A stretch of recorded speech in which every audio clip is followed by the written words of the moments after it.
A frequent question I get is when patients come in with shoulder pain is, have I torn my rotator cuff or caused some other sort of structural damage to my shoulder?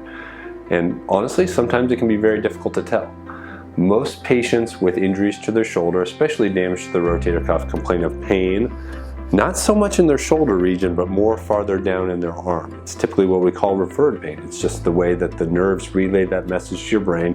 You tend to feel more pain in your arm. Patients typically have pain with reaching or lifting activities, especially overhead.